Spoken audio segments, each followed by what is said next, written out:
মানুষ কতটা বিচিত্র হতে পারে। সব সময় স্বপ্ন দেখতে থাকে যে কাল আমি এটা করব, কাল আমি ওটা শুরু করব, কাল আমি ওটা সম্পন্ন করব। এই যে কাল শব্দটা, এই কাল অত্যন্ত বিচিত্র এক শব্দ। আমরা সবসময় এটাকে আসতে দেখতে পাই, কিন্তু এটা আসাতে বর্তমানে পরিণত হয়। আবার আজ নতুন কাল দেখতে পাই, তার জন্য অপেক্ষা করি যখন সেটা সামনে আসে, বর্তমানে পরিণত হয়। এই কাল সবসময় একটা মিথ্যে সান্ত্বনা দেয় যে সে আসছে, কিন্তু সে কখনোই আসে না। যেটা আপনার হাতে রয়েছে তা হলো আজ, বর্তমান। তাই যা করার আছে, যা সম্পন্ন করতে চান, যা শুরু করতে চান, আজ করুন, বর্তমানে করুন। কারণ আজ আপনি যা করবেন সেটাই আপনার ভবিষ্যৎ নির্ধারিত করবে। ভবিষ্যতের বিষয় ভাবতে থাকলে ভবিষ্যৎ সুন্দর হবে না। আজ কর্ম করতে হবে। তাই আজ বর্তমানে জীবনযাপন করুন, কর্ম করুন, আর আমার সাথে ভালোবেসে বলুন রাধা রাধা। পঞ্চম তত্ত্ব, আকাশ, নব, ব্যোম। আসলে কোনো ভ্রম নাকি সত্য? ভ্রম তো হতে পারে না, কারণ ভ্রমের মধ্যে কেউ বাঁচতেই পারে না। আর যদি সত্য হয় তাহলে এতটাই বিশাল যে আমাদের চোখের থেকে, আমাদের ইন্দ্রিয়ের থেকে, আমাদের মস্তিষ্কের থেকে, আমাদের চিন্তা ভাবনার থেকেও অনেক ঊর্ধ্বে, যাকে আমরা বুঝতেই পারি না। এটা যতটাই বিশাল আকার, ঠিক ততটাই সরল। এই আকাশ যতই অন্ধকারাচ্ছন্ন, ততটাই আলোর প্রকাশ প্রদান করে থাকে। দেখতে গেলে এ হলো জীবনের সঞ্চালক, কিন্তু যদি ক্রুদ্ধ হয়ে যায় তাহলে প্রাণ কেড়ে নিতেও দ্বিধা বোধ করে না। এই আকাশ শুধুমাত্র পৃথিবী লোক নয়, বরং এই সমগ্র ব্রহ্মাণ্ডকে, এই সমগ্র সৃষ্টিকে, এর প্রত্যেকটা তারাকে, প্রত্যেকটা গ্রহকে একটা বিশেষ স্থান প্রদান করে। এর নিজের কোনোই অস্তিত্ব নেই, কিন্তু সকলকে অস্তিত্ব প্রদান করে। এটাই হলো এই আকাশের মাহাত্ম্য। এই আকাশই হলো মাহাত্ম্যের প্রতিরূপ, যা আমাদের ভাবনা দ্বারা উৎপন্ন হয়। আপনিও আকাশের মতো এই বোধকে আপন করে নিন। আপনার জীবনও আকাশের মতন মহান এবং বিশাল হয়ে উঠবে। আর তখনই মন সুপ্রসন্ন হয়ে বলবে রাধা রাধা। আপনার থেকে বড়, আপনার থেকে মহান হলেন সেই গুরু। এটা কি আবশ্যক যে সেই গুরু কোনো ব্যক্তিই হবেন? কখনোই নয়। গুরু হলেন একটা তত্ত্ব, গুরু হলেন একটা শক্তি। গুরু একজন ব্যক্তি হলে শুধুই একজনই হতেন, কিন্তু তা নয়। গুরু হলেন একটা অনুভূতি, গুরু হলেন শ্রদ্ধা। গুরু তিনি যিনি আপনার ব্যক্তিত্বের পরিচালক হন। গুরু তিনি যিনি আপনার ব্যক্তিত্বের নির্মাতা হন। আপনি কখন, কোথায়, কোন স্থানে, কি রূপে গুরু লাভ করবেন আর কি শিক্ষা লাভ করবেন তা নির্ভর করছে আপনার মানসিকতার উপর, যে আপনি সকলকে কিভাবে আপন করে নিতে পারেন। যদি আপনি গুরুকে আপন করতে চান, জ্ঞানকে আপন করতে চান, তাহলে আপনার মধ্যে শ্রদ্ধা জাগ্রত করতে হবে, সামর্থ্য জাগ্রত করতে হবে। আপনি গুরু এবং জ্ঞানকে আপন করে নিতে পারলে তা এমনিই আপনাকে মহান করে তুলবে। তাহলে আসুন আর আমার সাথে ভালোবেসে বলুন রাধা রাধা। এই সংসারে এমন কিছু মানুষ আছেন যাদেরকে আপনার ভালো লাগে, তারা আপনার প্রিয়। আমরা চাই ওনারা আমাদের কাছে থাকুন, আমরা ওনাদের কাছে থাকি। এবার সেই ক্ষেত্রে আমরা তাদের ভালো ভালো উপহার দেওয়ার চেষ্টা করি, কারণ ওনারা হলেন আমাদের প্রিয়। আর তার বদলে আমরা আশা করে থাকি যে ওনারা আমাদের একটু সম্মান করবেন। এবার এই মানুষজন যারা আমাদের প্রিয়, এদের আমরা একটা উপহার দিই। সোনা দিয়ে থাকি, আভূষণ দিয়ে থাকি, হিরে মুক্তো দিয়ে থাকি। কিন্তু যদি ভেবে দেখি, এই সব কিছুরই একটা মূল্য আছে। ভেবে দেখুন, আপনি কি তাদের এমন কোনো উপহার দিতে পারেন যা কিনা অমূল্য? তা এরকম উপহার কি হতে পারে? ঠিক বলেছেন আপনি, প্রেম। এই প্রেমই হলো অমূল্য, কারণ মন থেকে এর উৎপত্তি হয়। না চেয়ে পাওয়া যায় আর না ছিনিয়ে নেওয়া যায় এই ভালোবাসা। ঠিক এইরকমই হয় এই সম্মান। যদি সম্মান করো তাহলে মন থেকে এবং ভালোবেসে করো, ভয় পেয়ে নয়। মনে রাখবেন, যে মাথা ভয়ের দ্বারা নত হয়, বিরোধিতাও প্রথমে সেই করে থাকে। যে মাথা ভালোবেসে নত হয় তা আপনার জন্য বলিদানও দিতে পারে। এই সংসারের সব থেকে বড় উপহার, সব থেকে বড় বরদান এই প্রেম এবং সম্মান। তাকে সম্মান করুন আর আমার সাথে ভালোবেসে বলুন, রাধা রাধা। কখনো কোনো চাতককে দেখেছেন? একটা চাতক বর্ষার জন্য অপেক্ষা করে, সেই বর্ষার জলে নিজের তৃষ্ণা নিবারণ করে, নয়তো সারা বছর তৃষ্ণার্ত থেকে যায়। ও আকাশের দিকে তাকিয়ে থাকে আর অপেক্ষা করে যে কবে বর্ষা হবে আর কবে আমি আমার তৃষ্ণা নিবারণ করব। সেখানে অন্যদিকে একটি কাক বা একটা পায়রা, এরা কি করে? যেখানে জল পায় পান করে নেয়, যেখানে খাবার পায় খেয়ে নেয়, আত্মীয় স্বজন বন্ধু বান্ধব যাকেই পায় তার সাথে সময় কাটায়, খাবার খায় আর চলে যায়। এবার এদের মধ্যে মিল কোথায় আর পার্থক্য কোথায়? দুজনের কাছেই ডানা রয়েছে, দুজনেই উড়তে পারে। এই আকাশ হলো ওদের, খাবারের দানা ওদের। পার্থক্য হলো তাদের অভিলাষার, পার্থক্য হলো তাদের আকাঙ্ক্ষার, পার্থক্য জীবন যাপনের ধরনের। এবার যত বেশি আকাঙ্ক্ষা থাকবে, যত দামি জীবনযাপন করার ইচ্ছে থাকবে, তত বেশি কষ্ট আপনাকে সহ্য করতে হবে। আবার অন্যদিকে জীবন যত সরল হবে, জীবনযাপন যত সরল হবে, সমস্যা ততটাই কম হবে। তাই সবসময় চেষ্টা করবেন আপনার মানসিকতা এবং আপনার জীবন যেন সরল হয়। ভালোবাসতে থাকুন। যদি কেউ আপনাকে ভালোবাসে, তাকেও আপনি ভালোবাসা ফিরিয়ে দিন। তাদের সাথে কথা বলুন, কিছু তাদের কথা শুনুন, কিছু নিজের কথা বলুন। দেখবেন সকল তাপ উত্তাপ দূর হয়ে গেছে। এটাই তো হলো জীবনের সারমর্ম। তাই প্রেমে থাকুন, ভালোবাসুন, আর ভালোবেসে আমার সাথে বলুন, রাধা রাধা। ক্ষমা একটা অত্যন্ত সুন্দর শব্দ, আমার খুব প্রিয় শব্দ। কিন্তু এই ক্ষমা কখন আর কিভাবে প্রয়োগ করতে হবে সেটা বোঝা প্রয়োজনীয়। এক, যদি আপনি কোনো অন্যায় করেন আর ক্ষমা না চান, ক্ষমা প্রার্থনা না করেন, ক্ষমা চাওয়া থেকে এড়িয়ে যান, তাহলে তাতে আপনারই ক্ষতি হবে। কিভাবে? ক্ষমা না চাইলে মনের মধ্যে অহংকার জাগ্রত হয়, আর অহংকার তো প্রকৃত অর্থে আমাদের ক্ষতিই করে। দুই, কেউ যদি অপরাধ করেন, আপনার থেকে ক্ষমা না চান, তাহলে তাকে ক্ষমা করবেন না। ক্ষমা হলো অত্যন্ত অমূল্য, আর না চাইতেই কাউকে ক্ষমা দান করা এটা উচিত নয়। তিন, যদি কেউ আপনার সাথে অনুচিত কিছু করেন, অপরাধ করেন, আর আপনার থেকে ক্ষমা চান, তাহলে তাকে ক্ষমা করে দিন। তাতে আপনার অন্তরের করুণাবোধ জাগ্রত হবে, প্রেম জাগ্রত হবে, আর তা আপনার জন্য শুভ হবে। চার, যদি আপনি নিজে কোনো অপরাধ করেন, তাহলে অবশ্যই ক্ষমা চাইবেন। তাতে আপনারই লাভ হবে। কিভাবে? সামনের ব্যক্তি আপনাকে ক্ষমা করুক বা না করুক, আপনার অন্তরের অহংকার ক্ষীণ হবে, আর এই মন আরো নির্মল হয়ে উঠবে। এই ক্ষমা অত্যন্ত অমূল্য, ভেবেচিন্তে একে ব্যবহার করুন, আর আমার সাথে ভালোবেসে বলুন, রাধা রাধা।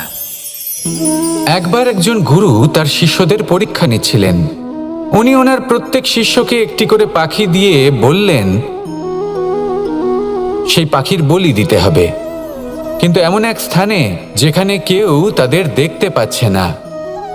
প্রত্যেক শিষ্য নিজের যাত্রা শুরু করলো। কেউ ঘন বনে প্রবেশ করলো, কেউ অন্ধকার গুহায় প্রবেশ করলো, কেউ দূরে কোনো পর্বতের শিখরে পৌঁছে গেল।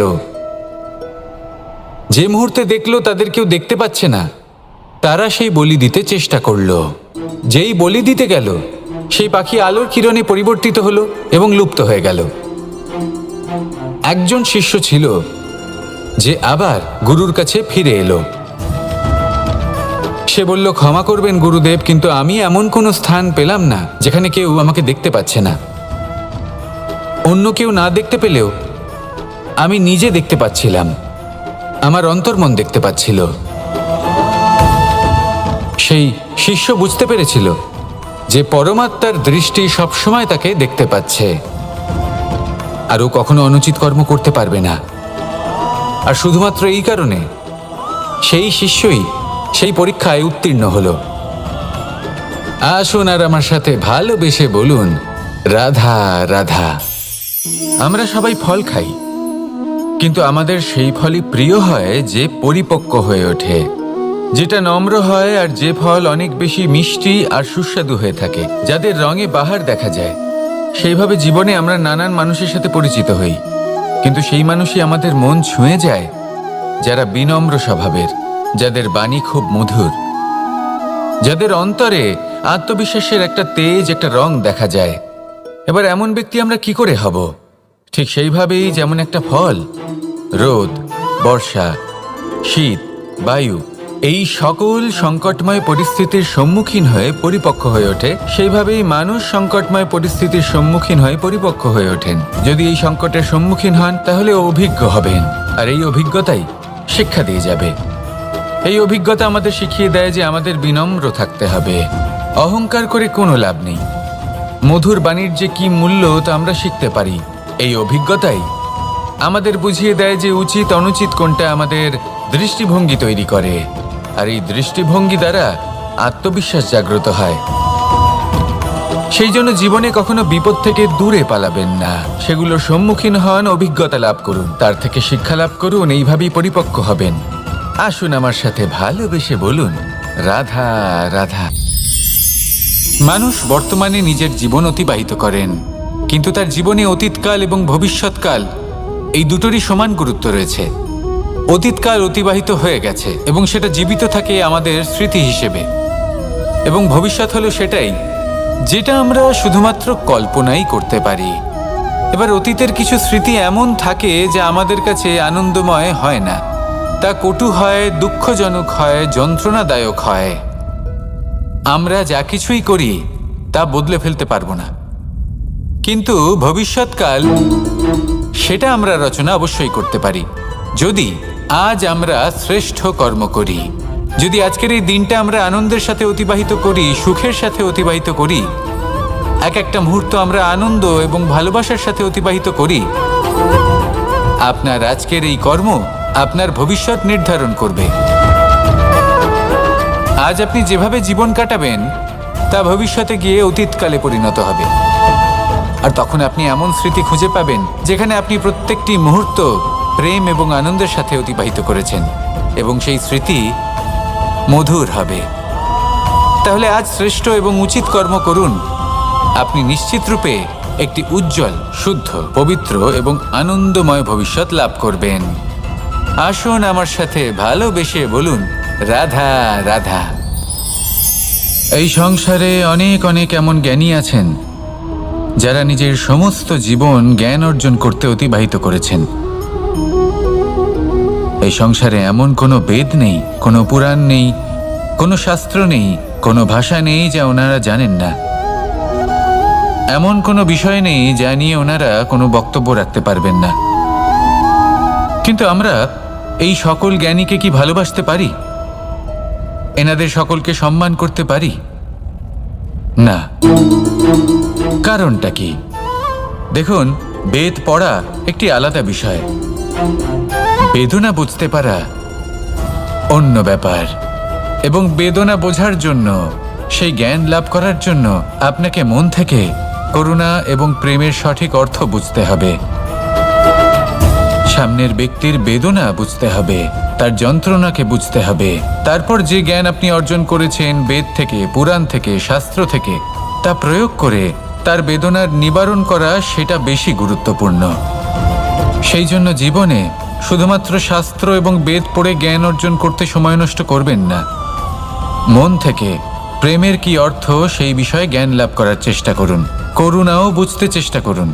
একজন শ্রেষ্ঠ ব্যক্তি হয়ে উঠুন, আর আমার সাথে ভালোবেসে বলুন, রাধা রাধা।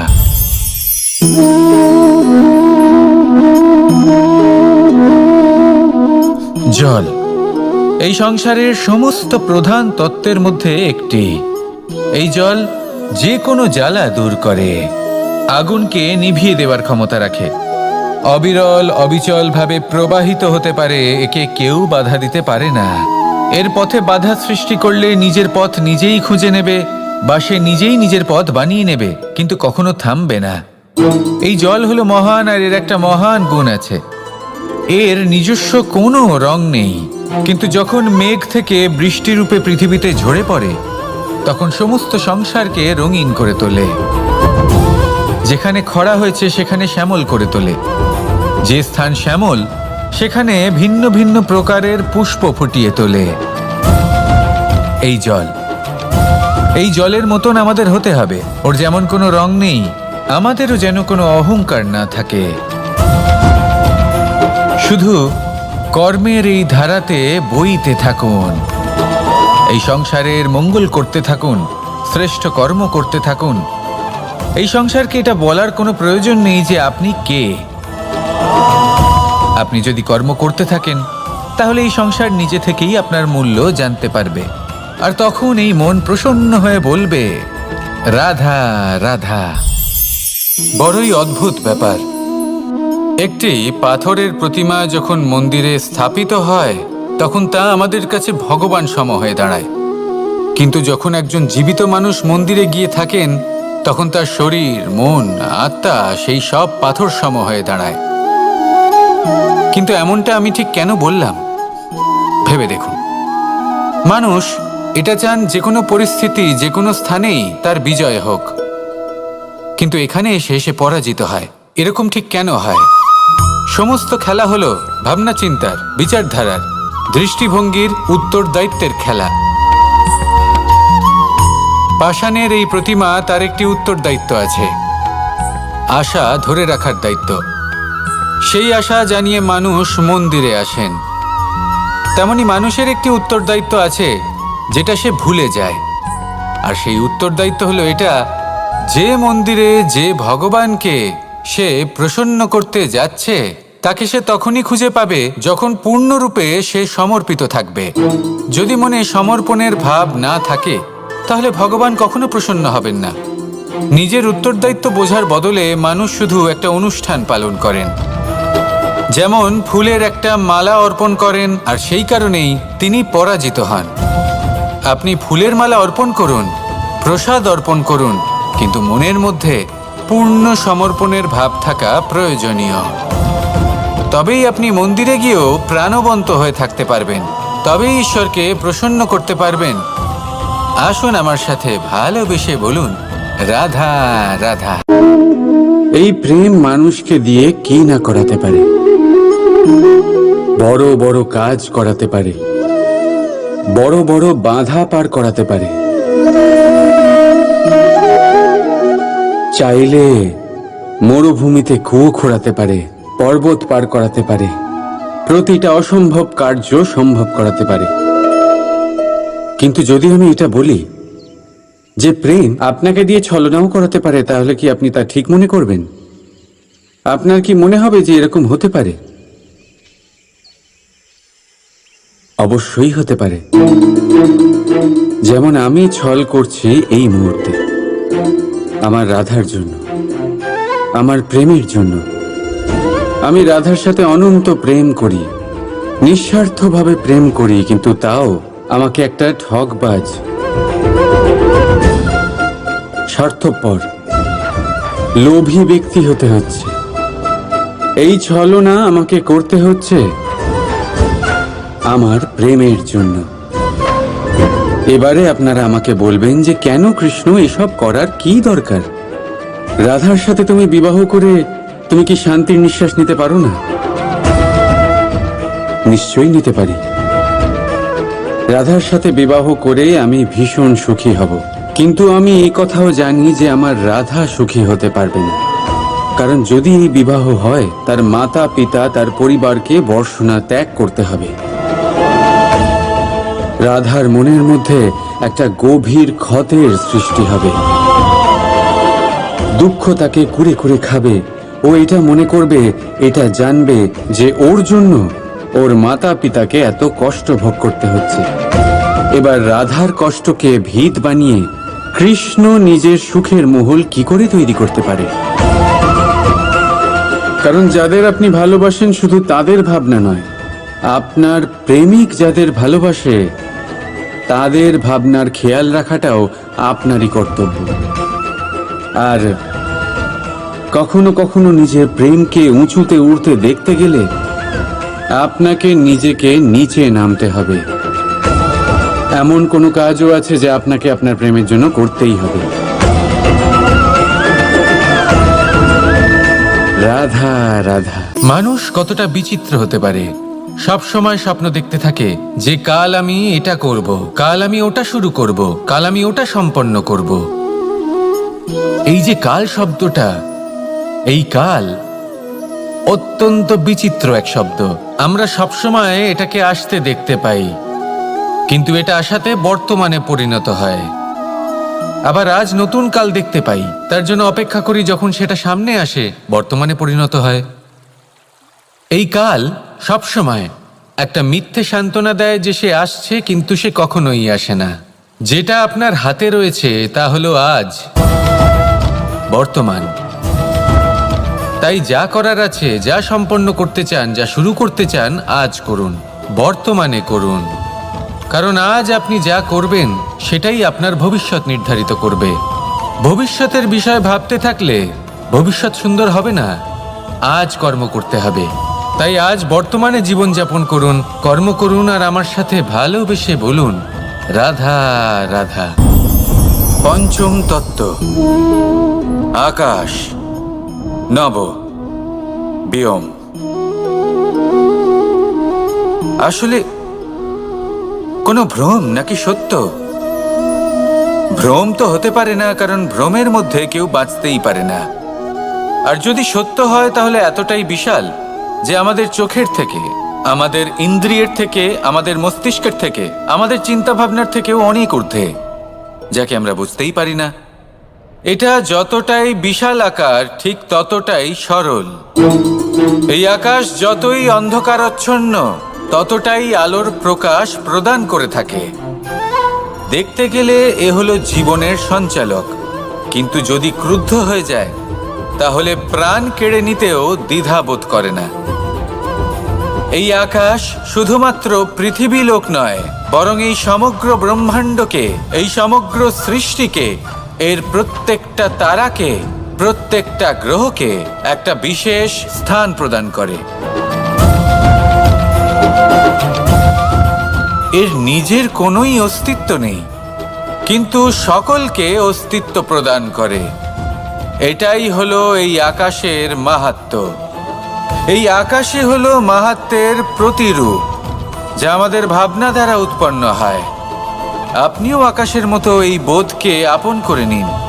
আপনার জীবনও আকাশের মতন মহান এবং বিশাল হয়ে উঠবে। আর তখনই মন সুপ্রসন্ন হয়ে বলবে রাধা রাধা। আপনার থেকে বড়, আপনার থেকে মহান হলেন সেই গুরু। এটা কি আবশ্যক যে সেই গুরু কোনো ব্যক্তিই হবেন? কখনোই নয়। গুরু হলেন একটা তত্ত্ব, গুরু হলেন একটা শক্তি। গুরু একজন ব্যক্তি হলে শুধুই একজনই হতেন, কিন্তু তা নয়। গুরু হলেন একটা অনুভূতি, গুরু হলেন শ্রদ্ধা। গুরু তিনি যিনি আপনার ব্যক্তিত্বের পরিচালক হন। গুরু তিনি যিনি আপনার ব্যক্তিত্বের নির্মাতা হন। আপনি কখন, কোথায়, কোন স্থানে, কি রূপে গুরু লাভ করবেন আর কি শিক্ষা লাভ করবেন তা নির্ভর করছে আপনার মানসিকতার উপর, যে আপনি সকলকে কিভাবে আপন করে নিতে পারেন। যদি আপনি গুরুকে আপন করতে চান, জ্ঞানকে আপন করতে চান, তাহলে আপনার মধ্যে শ্রদ্ধা জাগ্রত করতে হবে, সামর্থ্য জাগ্রত করতে হবে। আপনি গুরু এবং জ্ঞানকে আপন করে নিতে পারলে তা এমনিই আপনাকে মহান করে তুলবে। তাহলে আসুন আর আমার সাথে ভালোবেসে বলুন রাধা রাধা। এই সংসারে এমন কিছু মানুষ আছেন যাদেরকে আপনার ভালো লাগে, তারা আপনার প্রিয়। আমরা চাই ওনারা আমাদের কাছে থাকুন, আমরা ওনাদের কাছে থাকি, এবার সেই ক্ষেত্রে আমরা তাদের ভালো ভালো উপহার দেওয়ার চেষ্টা করি, কারণ ওনারা হলেন আমাদের প্রিয়। আর তার বদলে আমরা আশা করে থাকি যে ওনারা আমাদের একটু সম্মান করবেন। এবার এই মানুষজন যারা আমাদের প্রিয়, এদের আমরা একটা উপহার দিই। সোনা দিয়ে থাকি, আভূষণ দিয়ে থাকি, হিরে মুক্ত দিয়ে থাকি। কিন্তু যদি ভেবে দেখি, এই সব কিছুরই একটা মূল্য আছে। ভেবে দেখুন, আপনি কি তাদের এমন কোনো উপহার দিতে পারেন যা কিনা অমূল্য? তা এরকম উপহার কি হতে পারে? ঠিক বলেছেন আপনি, প্রেম। এই প্রেমই হলো অমূল্য, কারণ মন থেকে এর উৎপত্তি হয়। না চেয়ে পাওয়া যায় আর না ছিনিয়ে নেওয়া যায় এই ভালোবাসা। ঠিক এইরকমই হয় এই সম্মান। যদি সম্মান করো তাহলে মন থেকে এবং ভালোবেসে করো, ভয় পেয়ে নয়। মনে রাখবেন, যে মাথা ভয়ের দ্বারা নত হয়, বিরোধিতাও প্রথমে সেই করে থাকে। যে মাথা ভালোবেসে নত হয়, তা আপনার জন্য বলিদানও দিতে পারে। এই সংসারের সব থেকে বড় উপহার, সব থেকে বড় বরদান এই প্রেম এবং সম্মান। তাকে সম্মান করুন আর আমার সাথে ভালোবেসে বলুন, রাধা রাধা। কখনো কোনো চাতককে দেখেছেন? একটা চাতক বর্ষার জন্য অপেক্ষা করে। সেই বর্ষার জলে নিজের তৃষ্ণা নিবারণ করে, নয়তো সারা বছর তৃষ্ণার্ত থেকে যায়। ও আকাশের দিকে তাকিয়ে থাকে আর অপেক্ষা করে যে কবে বর্ষা হবে আর কবে আমি আমার তৃষ্ণা নিবারণ করব। সেখানে অন্যদিকে একটি কাক বা একটা পায়রা, এরা কি করে? যেখানে জল পায় পান করে নেয়, যেখানে খাবার পায় খেয়ে নেয়, আত্মীয় স্বজন বন্ধু বান্ধব যাকেই পায় তার সাথে সময় কাটায়, খাবার খায় আর চলে যায়। এবার এদের মধ্যে মিল কোথায় আর পার্থক্য কোথায়? দুজনের কাছেই ডানা রয়েছে, দুজনেই উড়তে পারে। এই আকাশ হলো ওদের, খাবারের দানা ওদের। পার্থক্য হলো তাদের অভিলাষার, পার্থক্য হলো তাদের আকাঙ্ক্ষার, পার্থক্য জীবন যাপনের ধরনের। এবার যত বেশি আকাঙ্ক্ষা থাকবে, যত দামি জীবনযাপন করার ইচ্ছে থাকবে, তত বেশি কষ্ট আপনাকে সহ্য করতে হবে। আবার অন্যদিকে জীবন যত সরল হবে, জীবনযাপন যত সরল হবে, সমস্যা ততটাই কম হবে। তাই সবসময় চেষ্টা করবেন আপনার মানসিকতা এবং আপনার জীবন যেন সরল হয়। ভালোবাসতে থাকুন। যদি কেউ আপনাকে ভালোবাসে, তাকেও আপনি ভালোবাসা ফিরিয়ে দিন। তাদের সাথে কথা বলুন, কিছু তাদের কথা শুনুন, কিছু নিজের কথা বলুন। দেখবেন সকল তাপ উত্তাপ দূর হয়ে গেছে। এটাই তো হলো জীবনের সারমর্ম। তাই প্রেমে থাকুন, ভালোবাসুন, আর ভালোবেসে আমার সাথে বলুন, রাধা রাধা। ক্ষমা একটা অত্যন্ত সুন্দর শব্দ, আমার খুব প্রিয় শব্দ। কিন্তু এই ক্ষমা কখন আর কিভাবে প্রয়োগ করতে হবে সেটা বোঝা প্রয়োজনীয়। এক, যদি আপনি কোনো অন্যায় করেন আর ক্ষমা না চান, ক্ষমা প্রার্থনা না করেন, ক্ষমা চাওয়া থেকে এড়িয়ে যান, তাহলে তাতে আপনারই ক্ষতি হবে। কিভাবে? ক্ষমা না চাইলে মনের মধ্যে অহংকার জাগ্রত হয়, আর অহংকার তো প্রকৃত অর্থে আমাদের ক্ষতিই করে। দুই, কেউ যদি অপরাধ করেন, আপনার থেকে ক্ষমা না চান, তাহলে তাকে ক্ষমা করবেন না। ক্ষমা হলো অত্যন্ত অমূল্য, আর না চাইতেই কাউকে ক্ষমা দান করা এটা উচিত নয়। তিন, যদি কেউ আপনার সাথে অনুচিত কিছু করেন, অপরাধ করেন, আর আপনার থেকে ক্ষমা চান, তাহলে তাকে ক্ষমা করে দিন। তাতে আপনার অন্তরের করুণাবোধ জাগ্রত হবে, প্রেম জাগ্রত হবে, আর তা আপনার জন্য শুভ হবে। চার, যদি আপনি নিজে কোনো অপরাধ করেন, তাহলে অবশ্যই ক্ষমা চাইবেন। তাতে আপনারই লাভ হবে। কিভাবে? সামনের ব্যক্তি আপনাকে ক্ষমা করুক বা না করুক, আপনার অন্তরের অহংকার ক্ষীণ হবে, আর এই মন আরো নির্মল হয়ে উঠবে। এই ক্ষমা অত্যন্ত অমূল্য। ভেবেচিন্তে একে ব্যবহার করুন আর আমার সাথে ভালোবেসে বলুন, রাধা রাধা। একবার একজন গুরু তার শিষ্যদের পরীক্ষা নিচ্ছিলেন। উনি ওনার প্রত্যেক শিষ্যকে একটি করে পাখি দিয়ে বললেন, সেই পাখির বলি দিতে হবে, কিন্তু এমন এক স্থানে যেখানে কেউ তাদের দেখতে পাচ্ছে না। প্রত্যেক শিষ্য নিজের যাত্রা শুরু করলো। কেউ ঘন বনে প্রবেশ করলো, কেউ অন্ধকার গুহায় প্রবেশ করলো, কেউ দূরে কোনো পর্বতের শিখরে পৌঁছে গেল। যে মুহূর্তে দেখলো তাদের কেউ দেখতে পাচ্ছে না, তারা সেই বলি দিতে চেষ্টা করলো। যেই বলি দিতে গেল, সেই পাখি আলোর কিরণে পরিবর্তিত হলো এবং লুপ্ত হয়ে গেল। একজন শিষ্য ছিল যে আবার গুরুর কাছে ফিরে এলো। সে বলল, ক্ষমা করবেন গুরুদেব, কিন্তু আমি এমন কোনো স্থান পেলাম না যেখানে কেউ আমাকে দেখতে পাচ্ছে না। অন্য কেউ না দেখতে পেলেও আমি নিজে দেখতে পাচ্ছিলাম, আমার অন্তর্মন দেখতে পাচ্ছিল। সেই শিষ্য বুঝতে পেরেছিল যে পরমাত্মার দৃষ্টি সবসময় তাকে দেখতে পাচ্ছে, আর ও কখনো অনুচিত কর্ম করতে পারবে না। আর শুধুমাত্র এই কারণে সেই শিষ্যই সেই পরীক্ষায় উত্তীর্ণ হলো। আসুন আর আমার সাথে ভালোবেসে বলুন, রাধা রাধা। আমরা সবাই ফল খাই, কিন্তু আমাদের সেই ফলই প্রিয় হয় যে পরিপক্ক হয়ে ওঠে, যেটা নম্র হয়, আর যে ফল অনেক বেশি মিষ্টি আর সুস্বাদু হয়ে থাকে, যাদের রঙে বাহার দেখা যায়। সেইভাবে জীবনে আমরা নানান মানুষের সাথে পরিচিত হই, কিন্তু সেই মানুষই আমাদের মন ছুঁয়ে যায় যারা বিনম্র স্বভাবের, যাদের বাণী খুব মধুর, যাদের অন্তরে আত্মবিশ্বাসের একটা তেজ, একটা রং দেখা যায়। এবার এমন ব্যক্তি আমরা কি করে হব? ঠিক সেইভাবেই যেমন একটা ফল রোদ, বর্ষা, শীত, বায়ু এই সকল সংকটময় পরিস্থিতির সম্মুখীন হয়ে পরিপক্ক হয়ে ওঠে, সেইভাবেই মানুষ সংকটময় পরিস্থিতির সম্মুখীন হয়ে পরিপক্ক হয়ে ওঠেন। যদি এই সংকটের সম্মুখীন হন তাহলে অভিজ্ঞ হবেন, আর এই অভিজ্ঞতাই শিক্ষা দিয়ে যাবে। এই অভিজ্ঞতা আমাদের শিখিয়ে দেয় যে আমাদের বিনম্র থাকতে হবে। অহংকার করে কোনো লাভ নেই। মধুর বাণীর যে কি মূল্য তা আমরা শিখতে পারি। এই অভিজ্ঞতাই আমাদের বুঝিয়ে দেয় যে উচিত অনুচিত কোনটা, আমাদের দৃষ্টিভঙ্গি তৈরি করে, আর এই দৃষ্টিভঙ্গি দ্বারা আত্মবিশ্বাস জাগ্রত হয়।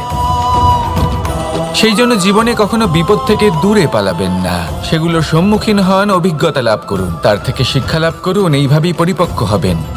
আসুন আমার সাথে ভালোবেসে বলুন, রাধা রাধা। মানুষ বর্তমানে নিজের জীবন অতিবাহিত করেন, কিন্তু তার জীবনে অতীতকাল এবং ভবিষ্যৎকাল এই দুটোরই সমান গুরুত্ব রয়েছে। অতীতকাল অতিবাহিত হয়ে গেছে এবং সেটা জীবিত থাকে আমাদের স্মৃতি হিসেবে, এবং ভবিষ্যৎ হলো সেটাই যেটা আমরা শুধুমাত্র কল্পনাই করতে পারি। এবার অতীতের কিছু স্মৃতি এমন থাকে যা আমাদের কাছে আনন্দময় হয় না, তা কটু হয়, দুঃখজনক হয়, যন্ত্রণাদায়ক হয়। আমরা যা কিছুই করি তা বদলে ফেলতে পারবো না, কিন্তু ভবিষ্যৎকাল সেটা আমরা রচনা অবশ্যই করতে পারি, যদি আজ আমরা শ্রেষ্ঠ কর্ম করি। যদি আজকের এই দিনটা আমরা আনন্দের সাথে অতিবাহিত করি, সুখের সাথে অতিবাহিত করি, এক একটা মুহূর্ত আমরা আনন্দ এবং ভালোবাসার সাথে অতিবাহিত করি, আপনার আজকের এই কর্ম আপনার ভবিষ্যৎ নির্ধারণ করবে।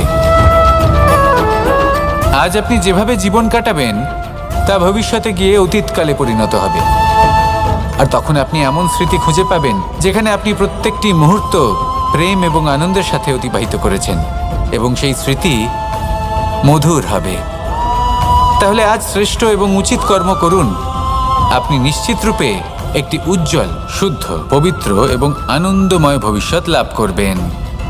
আসুন আমার সাথে ভালোবেসে বলুন, রাধা রাধা। এই সংসারে অনেক অনেক এমন জ্ঞানী আছেন যারা নিজের সমস্ত জীবন জ্ঞান অর্জন করতে অতিবাহিত করেছেন। এই সংসারে এমন কোনো বেদ নেই, কোনো পুরাণ নেই, কোনো শাস্ত্র নেই, কোনো ভাষা নেই যা ওনারা জানেন না। এমন কোনো বিষয় নেই যা নিয়ে ওনারা কোনো বক্তব্য রাখতে পারবেন না। কিন্তু আমরা এই সকল জ্ঞানীকে কি ভালোবাসতে পারি? এনাদের সকলকে সম্মান করতে পারি না। কারণটা কি? দেখুন, বেদ পড়া একটি আলাদা বিষয়, বেদনা বুঝতে পারা অন্য ব্যাপার, এবং বেদনা বোঝার জন্য, সেই জ্ঞান লাভ করার জন্য আপনাকে মন থেকে করুণা এবং প্রেমের সঠিক অর্থ বুঝতে হবে। সামনের ব্যক্তির বেদনা বুঝতে হবে, তার যন্ত্রণাকে বুঝতে হবে। তারপর যে জ্ঞান আপনি অর্জন করেছেন বেদ থেকে, পুরাণ থেকে, শাস্ত্র থেকে, তা প্রয়োগ করে তার বেদনার নিবারণ করা, সেটা বেশি গুরুত্বপূর্ণ। সেই জন্য জীবনে শুধুমাত্র শাস্ত্র এবং বেদ পড়ে জ্ঞান অর্জন করতে সময় নষ্ট করবেন না। মন থেকে প্রেমের কি অর্থ সেই বিষয়ে জ্ঞান লাভ করার চেষ্টা করুন। করুণাও বুঝতে চেষ্টা করুন। একজন শ্রেষ্ঠ ব্যক্তি হয়ে উঠুন আর আমার সাথে ভালোবেসে বলুন, রাধা রাধা।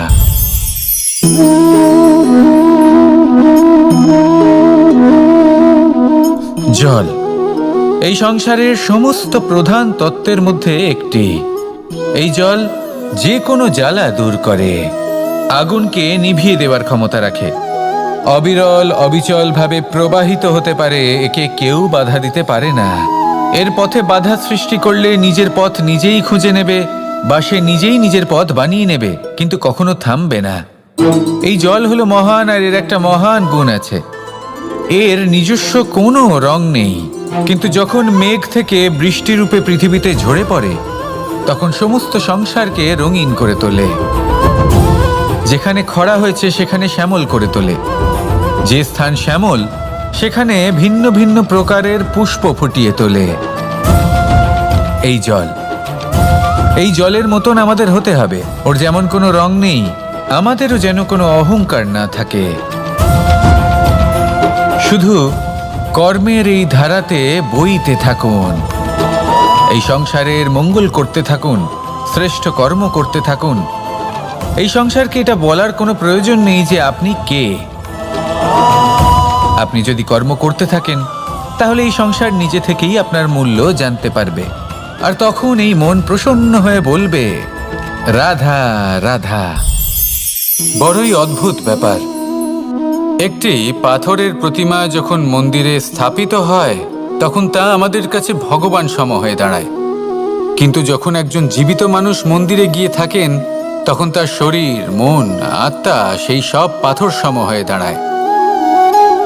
কিন্তু এমনটা আমি ঠিক কেন বললাম ভেবে দেখুন।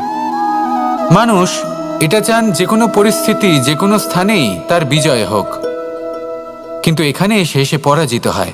এরকম ঠিক কেন হয়? সমস্ত খেলা হলো ভাবনা চিন্তার, বিচারধারার, দৃষ্টিভঙ্গির, উত্তরদায়িত্বের খেলা। পাষাণের এই প্রতিমা, তার একটি উত্তরদায়িত্ব আছে, আশা ধরে রাখার দায়িত্ব। সেই আশা জানিয়ে মানুষ মন্দিরে আসেন। তেমনি মানুষের একটি উত্তরদায়িত্ব আছে যেটা সে ভুলে যায়, আর সেই উত্তরদায়িত্ব হলো এটা, যে মন্দিরে যে ভগবানকে সে প্রসন্ন করতে যাচ্ছে তাকে সে তখনই খুঁজে পাবে যখন পূর্ণরূপে সে সমর্পিত থাকবে। যদি মনে সমর্পণের ভাব না থাকে তাহলে ভগবান কখনো প্রসন্ন হবেন না। নিজের উত্তরদায়িত্ব বোঝার বদলে মানুষ শুধু একটা অনুষ্ঠান পালন করেন, যেমন ফুলের একটা মালা অর্পণ করেন, আর সেই কারণেই তিনি পরাজিত হন। আপনি ফুলের মালা অর্পণ করুন, প্রসাদ অর্পণ করুন, কিন্তু মনের মধ্যে পূর্ণ সমর্পণের ভাব থাকা প্রয়োজনীয়। তবেই আপনি মন্দিরে গিয়েও প্রাণবন্ত হয়ে থাকতে পারবেন, তবেই ঈশ্বরকে প্রসন্ন করতে পারবেন। আসুন আমার সাথে ভালোবেসে বলুন, রাধা রাধা। এই প্রেম মানুষকে দিয়ে কি না করাতে পারে, বড় বড় কাজ করাতে পারে, বড় বড় বাধা পার করাতে পারে। চাইলে মরুভূমিতে কুয়ো খোঁড়াতে পারে, পর্বত পার করাতে পারে, প্রতিটা অসম্ভব কার্য সম্ভব করাতে পারে। কিন্তু যদি আমি এটা বলি যে প্রেম আপনাকে দিয়ে ছলনাও করাতে পারে, তাহলে কি আপনি তা ঠিক মনে করবেন? আপনার কি মনে হবে যে এরকম হতে পারে? অবশ্যই হতে পারে। যেমন আমি ছল করছি এই মুহূর্তে আমার রাধার জন্য, আমার প্রেমের জন্য। আমি রাধার সাথে অনন্ত প্রেম করি, নিঃস্বার্থভাবে প্রেম করি, কিন্তু তাও আমাকে একটা ঠকবাজ, স্বার্থপর, লোভী ব্যক্তি হতে হচ্ছে। এই ছলনা আমাকে করতে হচ্ছে আমার প্রেমের জন্য। এবারে আপনারা আমাকে বলবেন যে কেন কৃষ্ণ এসব করার কি দরকার? রাধার সাথে তুমি বিবাহ করে তুমি কি শান্তির নিঃশ্বাস নিতে পারো না? নিশ্চয়ই নিতে পারি। রাধার সাথে বিবাহ করে আমি ভীষণ সুখী হব, কিন্তু আমি এই কথাও জানি যে আমার রাধা সুখী হতে পারবে না। কারণ যদি এই বিবাহ হয়, তার মাতা পিতা তার পরিবারকে বর্ষণা ত্যাগ করতে হবে। রাধার মনের মধ্যে একটা গভীর ক্ষতের সৃষ্টি হবে। দুঃখ তাকে কুরে কুরে খাবে। ও এটা মনে করবে, এটা জানবে যে ওর জন্য ওর মাতা পিতাকে এত কষ্ট ভোগ করতে হচ্ছে। এবার রাধার কষ্টকে ভিত বানিয়ে কৃষ্ণ